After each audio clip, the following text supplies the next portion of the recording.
Assalamualaikum warahmatullahi wabarakatuh. Ila hadratin Nabil Mustafa Rasulillah sallallahu alaihi wasallam wa ila ikhwanihi minal anbiya al mursalin wal awliya wasyuhada wasyuhalikin wal malaikatil muqarrabin, khususan Musannab Syekh Abdul Wahab Asy-Sya'rani wa khususan Syekh masayikhihim wa khususan asyadidi wa syadidi wa khususan lahumul fatihah.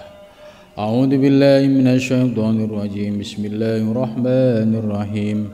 Alhamdulillahi rabbil alamin arrahmanir rahim maliki yaumiddin. Iyyaka na'budu wa iyyaka nasta'in ihdinas siratal mustaqim siratal ladzina an'amta 'alaihim ghairil maghdubi 'alaihim waladdallin. Bismillahirrahmanirrahim. Alhamdulillahilladzi allamani bi ulumil ulama'il muwahhidin wal muhaqqiqin wa arsyadani ila tariqim mustaqim. Wassalatu wassalamu ala sayyidil wujud wal arwah nabiyina Muhammadin sallallahu alaihi wasallam alladzi jaa'a bisyari'ah wa tariqah wal haqiqah wal ma'rifah wa ala alihi wa sahbihi ajma'in, amma ba'du. Subhanaka la ilma lana illa ma 'allamtana innaka antal alimul hakim. La haula wala quwata illa billahil aliyyil adzim. Qala musannif rahimakumullah. Wa min ahlakihim radhiyallahu anhum kasratu ikhlasihim fi ilmihim wa amalihim wa khaufihim min dukhulir riya fi dzalika radhiyallahu an.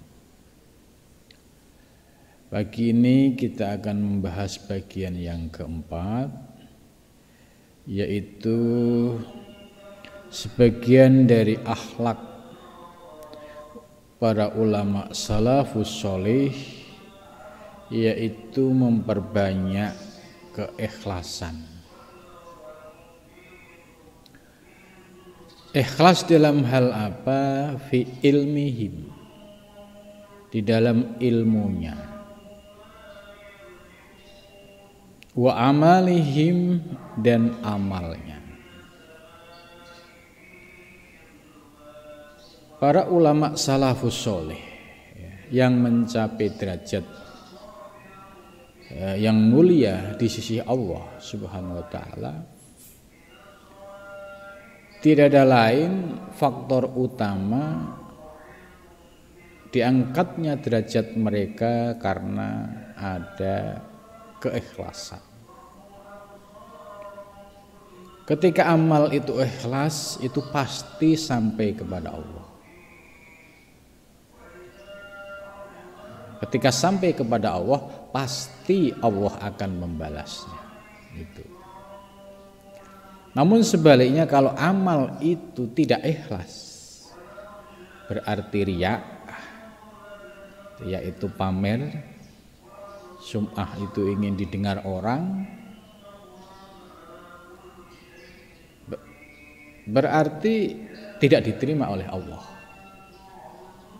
Sebab sudah ada lintasan niatan dalam beramal bukan karena Allah, melainkan karena makhluk, ingin dilihat makhluk, ingin dipuji makhluk.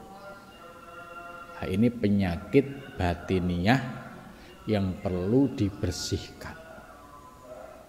Siapapun itu, apakah dia ustadz yang masih pemula maupun dia ulama besar, kalau mereka di dalam ibadah, dalam beramal kok masih yang menjadi motivasinya adalah riya, sum'ah, ya selama itu pula amal ibadahnya akan minus, tidak mendapatkan poin di sisi Allah Subhanahu wa taala. Jadi ilmu ikhlas ini penting.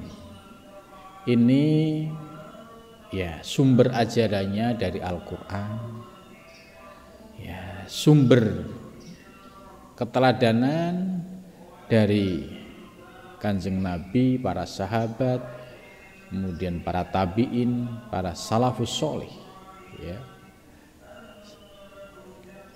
Nah, kita sebagai generasi yang hidup pada zaman sekarang itu harus punya rujukan, teladan. Kita mengikuti ulama model mana? Apakah kita ingin mengikuti model ulama yang sebatas rame di luar tapi batiniahnya kosong, atau kita ingin menjadi ulama yang batiniahnya itu mencapai kebersihan, tidak ada lagi di situ riya, ujub, takabur, sekalipun kita tidak terkenal gitu. Nah, di sini akan terbawa dari ketertarikan masing-masing. Sebab orang ketarik pada riya itu berarti ada kelemahan di dalam dirinya ketika datang bisikan dari iblis, ya. Sebab yang menggerakkan riya itu iblis. Kalau kita sadar, ya, ngerti ilmu tasawuf, ngerti petanya, oh ini pemicunya adalah iblis, ya harus dilawan. Sebab tugas iblis, ya, dia akan berusaha memalingkan siapapun. Orang yang menuju Allah itu pasti akan digoda, dipalingkan oleh iblis, ya, mulai dari derajat terendah, menengah sampai derajat tertinggi, ya. Ini yang harus kita waspadai. Dalam kitab ini kita diberikan bimbingan oleh Syekh Abdul Wahab Asy-Sya'rani supaya menjadikan ulama-ulama salafus soleh, ulama yang memiliki kedalaman ilmu, baik ilmu lahir maupun batin, baik ilmu fikih maupun ilmu tasawuf dan tarekat, di mana akhlak mereka yang paling menonjol adalah keikhlasan. Ikhlas di dalam ilmu, maksudnya ikhlas di dalam ilmu ini ketika dia menjadi guru, ustadz atau pengajar, semangatnya hanya lillahi ta'ala, sekalipun hanya ngajar huruf alif ba ta, kalau didasari dengan keikhlasan karena Allah, itu pasti sampai kepada Allah. Nah, jadi ini yang penting sekali ketika kita diberikan kesempatan untuk mengajarkan ilmu, gunakanlah kesempatan itu sebaik mungkin. Prinsipnya yaitu keikhlasan. Keikhlasan itu apa? Ya semata-mata karena Allah. Intisharul ilmi, karena saya mendapatkan amanah ilmu, ya ilmu ini harus saya intisarkan, harus saya sebarkan. Nah, ketika kita mengajar ilmu, motif pertama yang muncul harus semata-mata karena Allah, bukan karena yang lainnya, bukan karena ingin dilihat orang, bukan karena sesuatu seperti apa, sesuatu seperti honor dan lain sebagainya.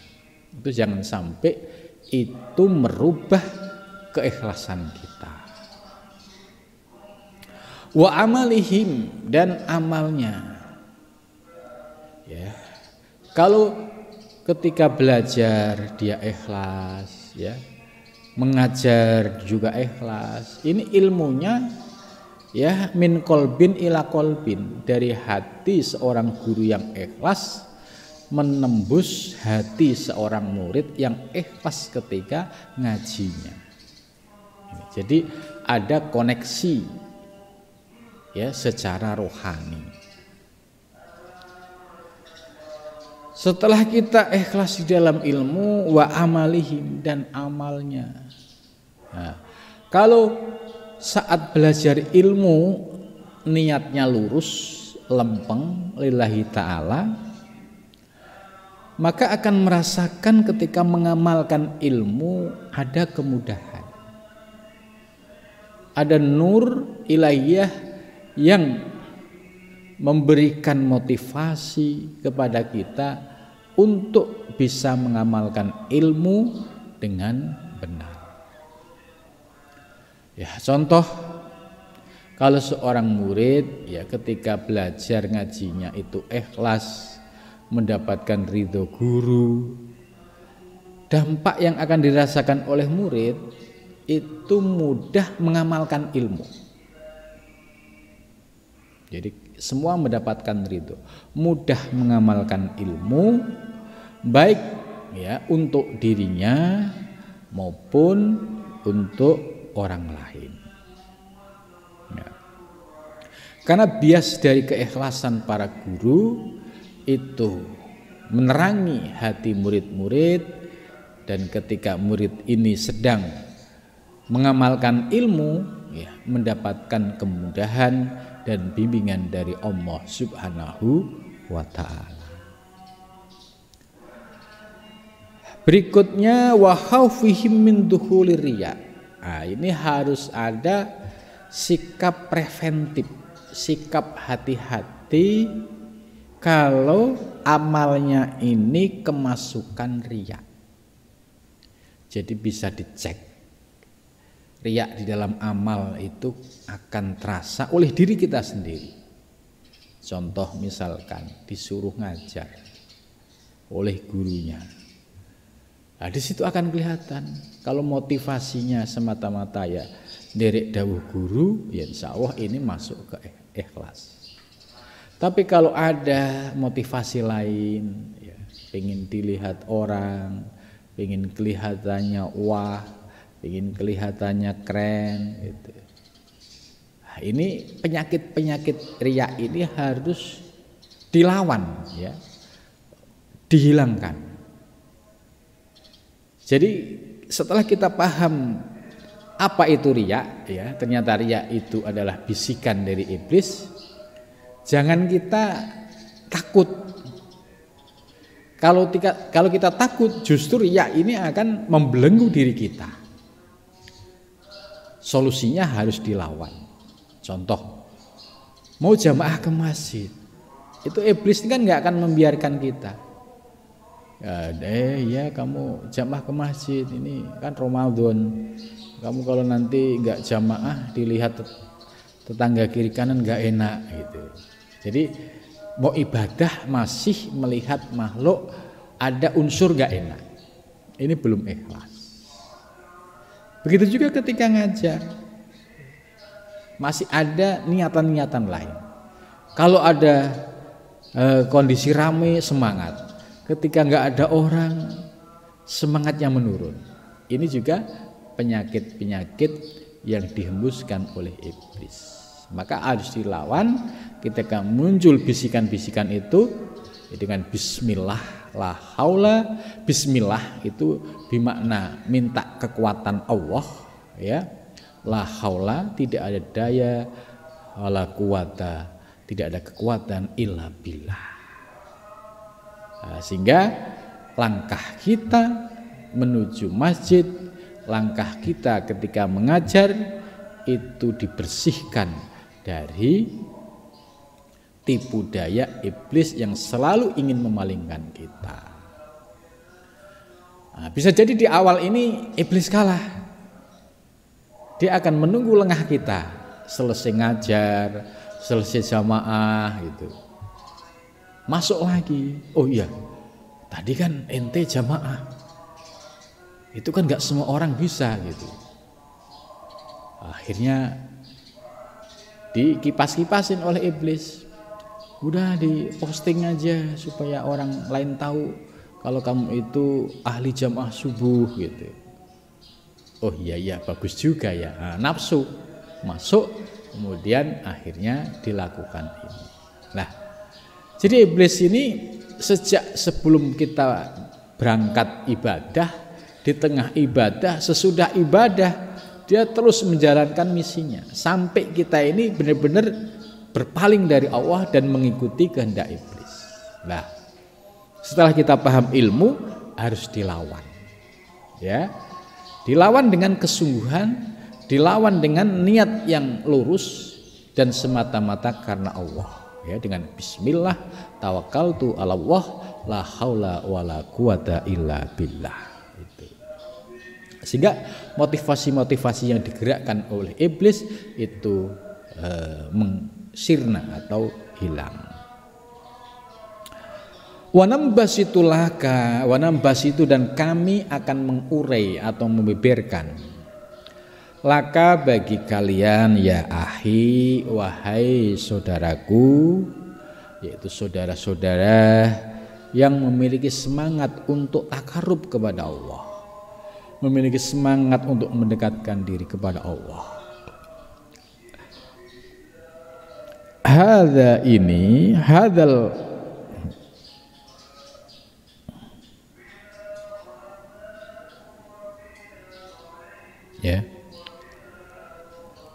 Hadzal mahala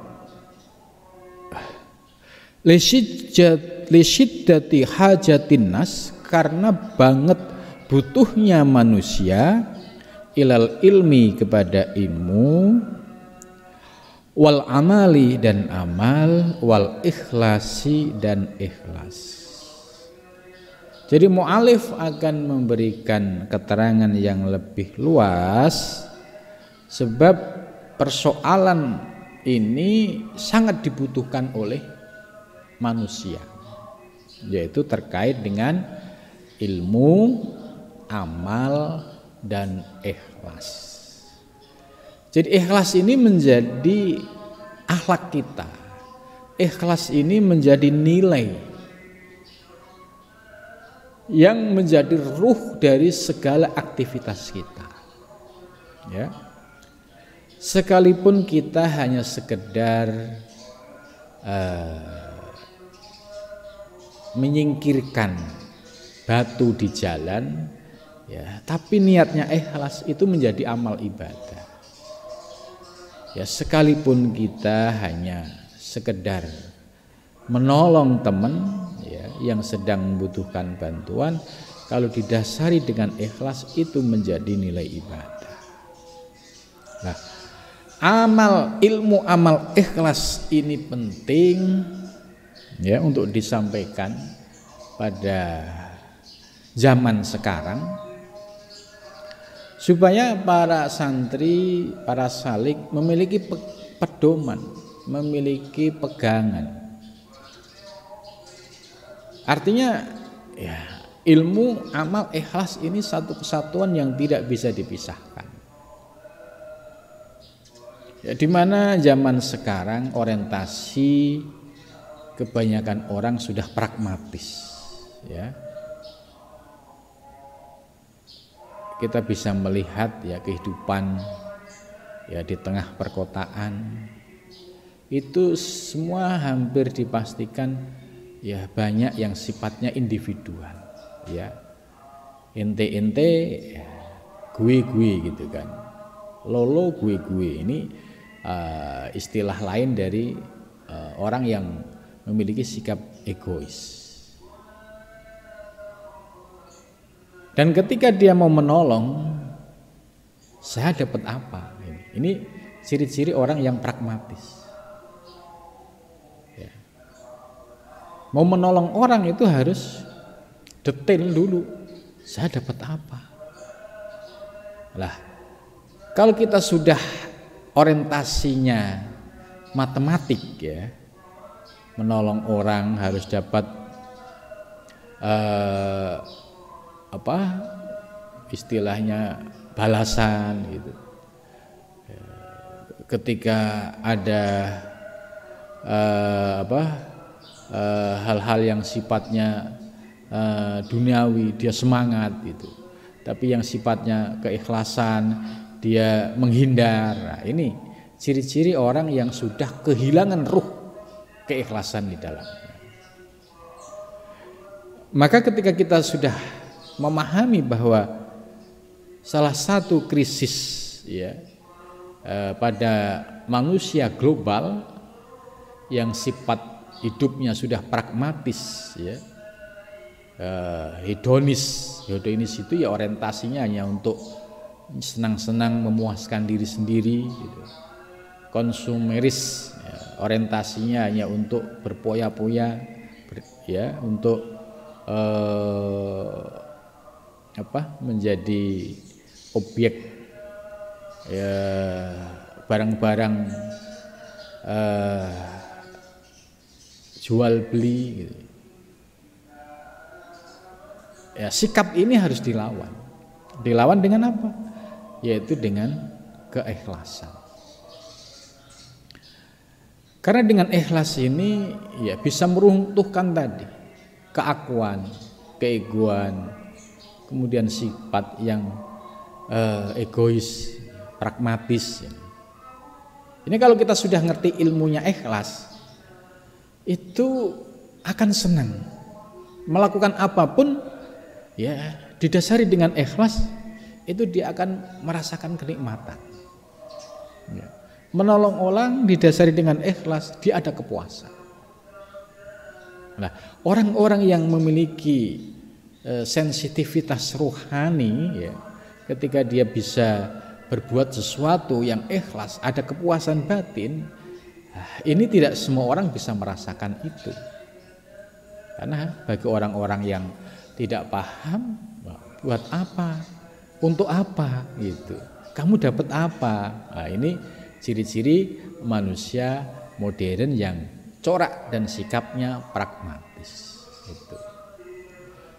Ya, maka kita bisa melihat bagaimana keikhlasan para santri-santri ya zaman dulu, keikhlasan para kiai zaman dulu. Nah, ini yang perlu kita teladani. Fa'aqulu, maka aku berkata, wabillahi taufik. Terkait dengan amal, ilmu dan ikhlas, ini hanya satu-satunya jalan kita memohon taufik kepada Allah. Karena yang bisa merubah kita ya hanya Allah dengan taufiknya. Ya, sabata bil ahadis, sabata telah tetap fil ahadisi di dalam beberapa hadis as-sahih, hati yang sahih. Ini Syekh Abdul Wahab Asy'arani menyampaikan argumentasi atau dasar-dasar terkait dengan keikhlasan. Anna Rasulullah, sesungguhnya Rasulullah sallallahu alaihi wasallam, qala bersabda, siapa Rasulullah, lamma khalaqa, tatkala menciptakan, siapa Allah azza wa jalla, azza maha agung wa jalla dan maha mulia, jannat adnin, surga Aden. Jadi ketika Allah menciptakan surga Aden ya, namanya surga Aden. Kalau surga untuk orang berpuasa namanya surga Rauyan ya, ini surga bagi orang yang puasa Ramadan itu. Kalau Adnan ini juga surga. Nah, nanti untuk siapa gitu? Khalaqa, telah menciptakan siapa Allah fiha, di dalam surga Aden, ma sesuatu, la ainun tidak ada mata, ro'at yang telah melihat. Jadi kenikmatan surga Aden ini digambarkan bahwa Allah menciptakan surga Aden itu sesuatu yang tidak pernah dilihat oleh mata. Ini artinya keindahan yang diciptakan oleh Allah di surga Aden tak bisa kita khayalkan, tak bisa kita ilustrasikan. Karena mala ainun ro'at, seindah apapun mata kita melihat sesuatu itu tidak bisa menggambarkan keelokan surga Aden. Ya, contohlah kita melihat keindahan di bumi lah. Contoh orang sering terpesona dengan Bali, ya, kemudian daerah wisata seperti di NTT, NTB, kemudian di Papua, ya, di sana banyak sekali keindahan-keindahan alam. Tapi semua itu nggak bisa menandingi keindahan surga Aden, karena keindahan surga Aden itu tidak pernah terbayangkan oleh mata, keindahannya itu. Wala udunun sami'at, dan tidak ada telinga yang mendengar. Jadi ya sesuatu yang istimewa. Wala khotorot, dan tidak terlintas ala qalbin basar, atas hati manusia. Jadi wah, ini yang susah untuk dibayangkan ini. Jadi mata tidak melihat, telinga tidak mendengar, dan hati tidak pernah membayangkan. Summa qala, kemudian bersabda lah siapa Nabi lah kepada surga Aden, takallami, ya, ngomonglah, surga Aden.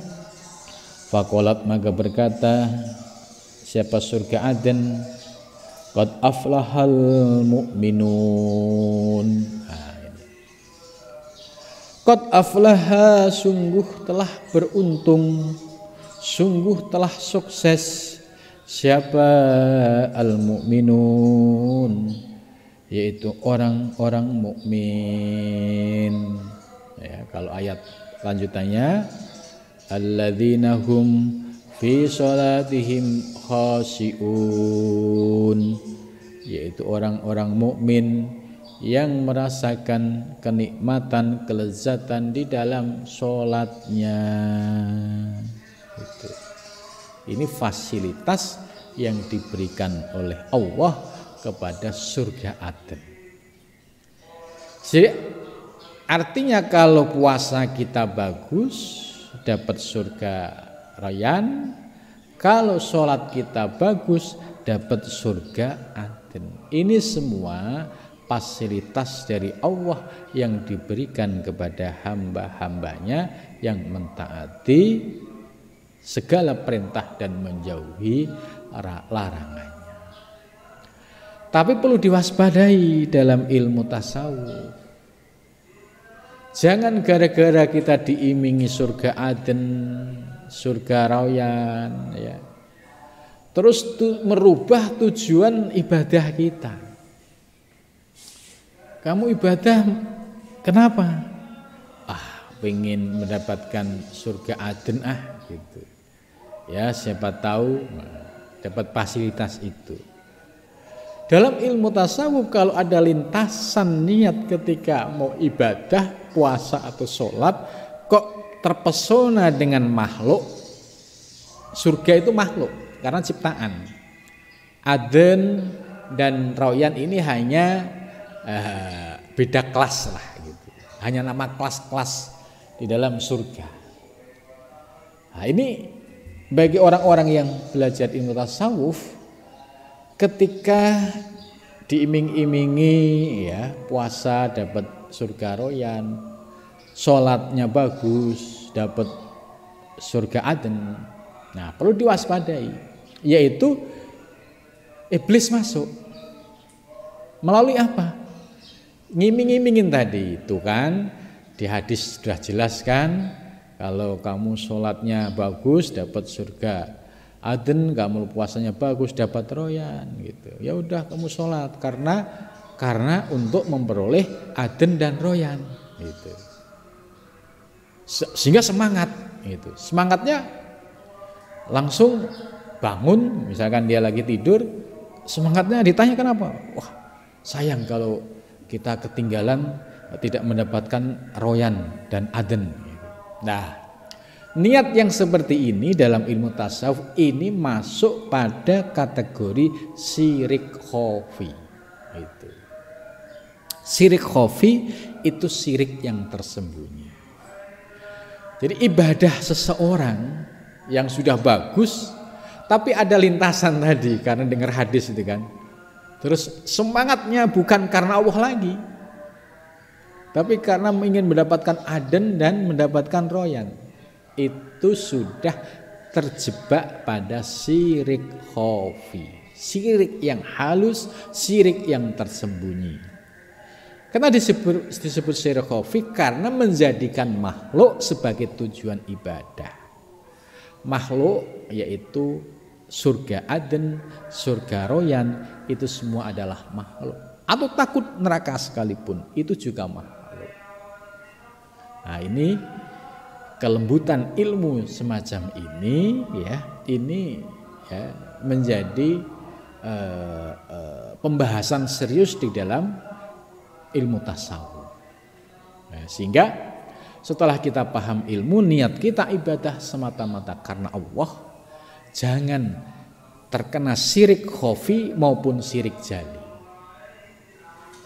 Maka dalam hal ini ada kisah menarik. Seorang sufi wanita, Rabi'ah al-Adawiyah, ya, itu dikisahkan membawa dua benda, yang satu membawa obor, ya, terus yang satu tangannya membawa ember. Nah, obor yang isinya api, ini dia berkata, andai niat ibadahku masih takut dengan neraka, gitu ya. Jadi andai motivasi ibadahku masih karena takut neraka, maka neraka akan aku guyur dengan air ini supaya tidak panas lagi.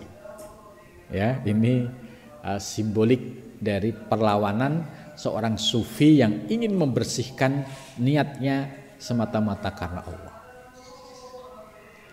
Terus yang satu lagi, andai dalam ibadahku, sholatku, puasaku masih terpesona dengan iming-iming, ya, surga, itu. Jadi semangatnya itu hanya pengen ngejar surga, bukan karena Allah, maka surga akan aku bakar supaya surga hilang, supaya neraka hilang. Yang ada semata-mata karena Allah. Ini pergolakan rohani seorang pencari jalan rohaniah, mencari jalan menuju Allah Subhanahu wa taala. Itu. Jadi semangatnya semata-mata lillah, bukan karena surga dan neraka. Tapi bagi orang awam, itu ya nggak apa-apa lah. Ini orang awam kan daripada nggak sholat, ya, terus dimotivasi. Kalau kamu sholat dapat pahala loh, kamu nanti dapat surga loh. Akhirnya dia sholat, ya nggak apa-apa, bagus. Ini untuk memotivasi. Dan teknik Al-Quran juga seperti itu. Ya, pertama memberikan basyir, kabar gembira. Oh, kalau kamu sholat nanti dapat pahala, terus kamu dapat pahala nanti masuk surga. Pertama basyir. Tapi harus diingat, ya, setelah dia sholatnya sudah bagus, ya, terus ditambah ilmunya. Tapi kalau sholatmu sudah bagus, ya, jangan sampai kamu ibadah karena takut surga dan neraka. Karena surga neraka itu masih sesuatu makhluk, kenapa menjadi tujuan? Nah, terbuka pemahamannya. Nah, akhirnya dia menjadi, ya, seorang mukmin yang ibadahnya semata-mata karena Allah. Jadi pendekatannya mulai dari tadi diiming-imingin surga dulu. Ya, sama persis dengan anak-anak, ya. Kalau kita punya anak-anak, atau ya pokoknya anak-anak yang masih kecil gitu, kalau disuruh beli gula, beli permen gitu ya, itu kalau nggak ada upahnya itu agak muter-muter, agak susah anak-anak.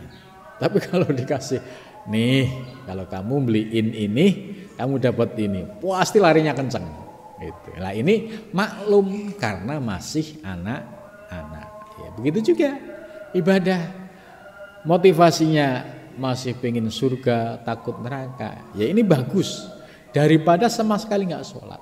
Tapi setelah dia sholatnya bagus, kita tata lagi. Oh enggak, ya kalau sholat karena takut neraka demi surga, ini masih terhijab. Karena kita ibadah harus semata-mata karena Allah. Sebab surga dan neraka ini makhluk. Kalau niatnya karena makhluk, ini masih syirik khafi.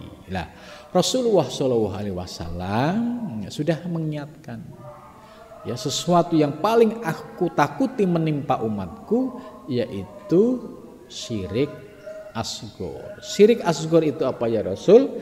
Yaitu riya gitu. Maka dalam kitab ini tadi dijelaskan, bagi para salik penempuh jalan rohani, tantangan terbesar kita dalam beribadah yaitu masuknya virus riya ke dalam diri kita. Ternyata riya itu menjadi salah satu syirik khafi, ya, yaitu syirik yang tersembunyi. Jadi ini menarik, kita mau jadi anak-anak atau menjadi orang yang sudah dewasa, yang sudah tanggung jawab. Begitu juga, ya makomnya awam, orang awam, ya makomnya tadi dimotivasi. Tapi kalau makomnya salik yang sudah khos, ibadahnya bukan takut itu lagi, tapi sudah ada kecintaan. Ibadahnya sudah didasari dengan mahabbah.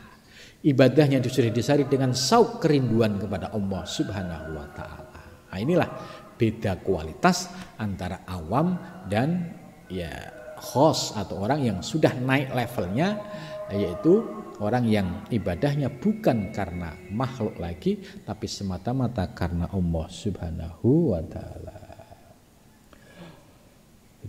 Summa qalat kemudian berkata siapa surga Adnan, ya setelah dia menyampaikan ayat tadi qad aflahal mu'minun, terus menambahkan ana haramun gitu. Ana bermula aku, haramun haram itu haram, ala kulli bahilin, ya atas setiap orang-orang yang pelit, orang-orang yang bahil, medit itu, orang yang ya nggak punya jiwa sosial, jiwa ibadah nggak ada. Dia pelitnya itu minta ampun. Itu.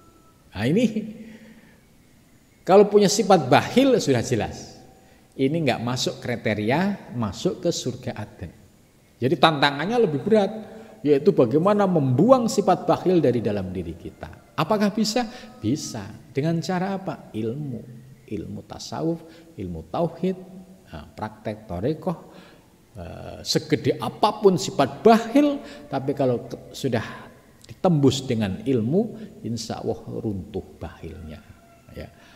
Bahkan sekalipun dia seperti Korun, ya kayanya yang luar biasa, ya kemudian pelitnya luar biasa, tapi ketika mendapatkan nur ilahiyah melalui ilmu tasawuf, ilmu tauhid, insya Allah runtuh ya keakuan dan kebakhilan itu. Kenapa sih orang bakhil? Orang bakhil itu kan menjadi bakhil itu kan karena dia lupa Allah. Kok lupa Allah? Ya iya. Dia tidak sadar dia mendapatkan rezeki itu yang dia miliki. Itu kan semua anugerah dari Allah. Enggak, ini bukan dari Allah. Ini hasil kerja keras saya. Oke. Hasil kerja keras Anda bekerja itu dengan apa? Dengan keadaan jiwa yang sehat, normal, sempurna. Andai Allah misalkan memberikan penyakit, ya sakit aja, bisa nggak bekerja? Tidak bisa. Bisa nggak dapat gaji? Nggak bisa.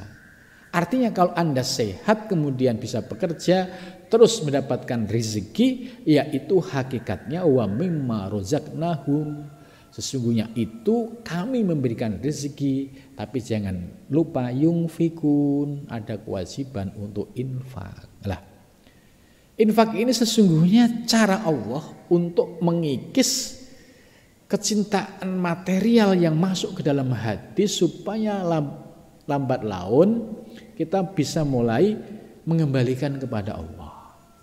Oh iya, ini rezeki ya hakikatnya dari Allah. Kan kalau saya dikasih sakit nggak bisa kerja, ya nggak dapat gaji. Nah, ketika diberikan sehat terus dapat gaji, ya itu Allah yang memberikan fasilitas itu. Misalkan ada masih ngayal, ya terus kasih pertanyaan, Anda hidup, yang ngasih hidup siapa? Nah, bingung dia. Ya saya hidup dengan sendiri. Ya, ini sudah mulai ateis, gitu kan? Karena nggak percaya sama Allah. Kalau dia menjawab, ya saya hidup diberikan oleh anugerah oleh Allah. Lah, kalau hidup saja dari Allah, Anda sehat juga dari Allah.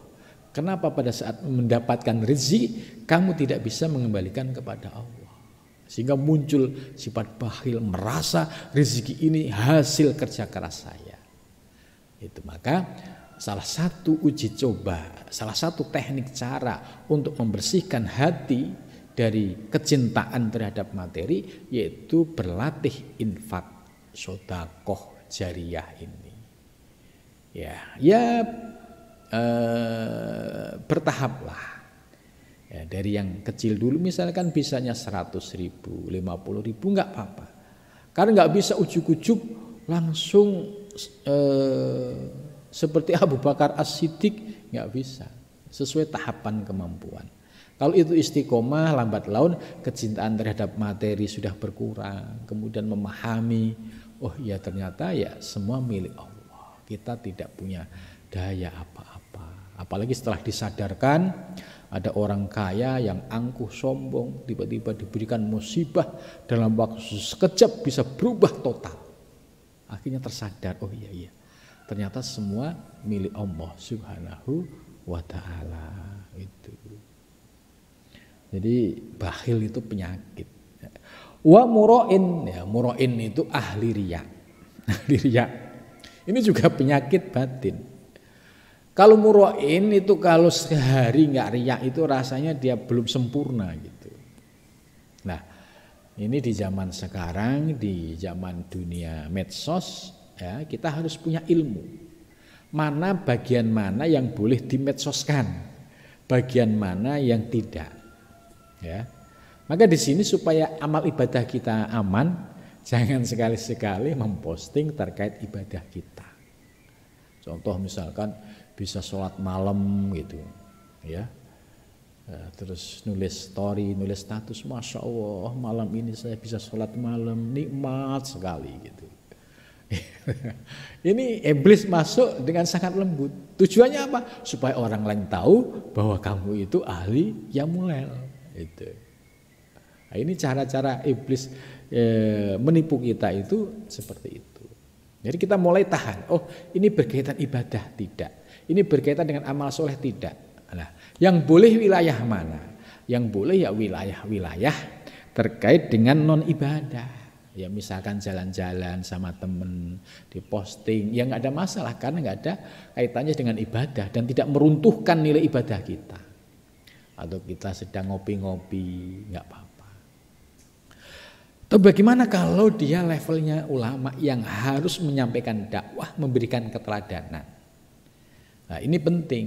Ya, seorang yang levelnya kiai ulama yang sudah hatinya bersih dan sudah punya backup, ya. Ketika dia posting pasti ada makna pesan dakwah, supaya menjadi keteladanan bagi yang lain. Nah, asalkan protek di dalam dirinya kuat, kokoh. Benar niatnya dakwah karena bukan untuk makhluk.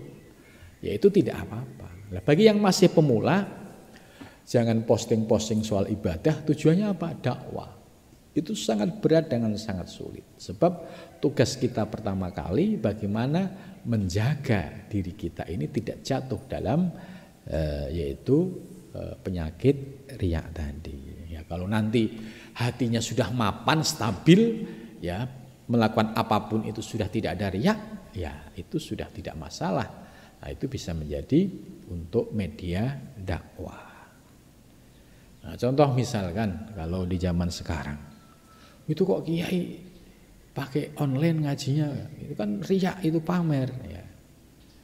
Ya kalau masih bagi pemula muncul riya mungkin potensinya benar. Tapi kalau bagi para ustadz kiai yang sudah mapan wilayah ruhaninya, mapan wilayah amaliyahnya, mapan ilmunya, ya insya Allah akan terhindar dari riya itu. Wa kanal Al-Hasan Al-Bisri wa huwa alam bisawab. Kita lanjutkan besok pagi sampai sini. Mudah-mudahan bermanfaat. Wal muwaffiq. Assalamualaikum warahmatullahi wabarakatuh.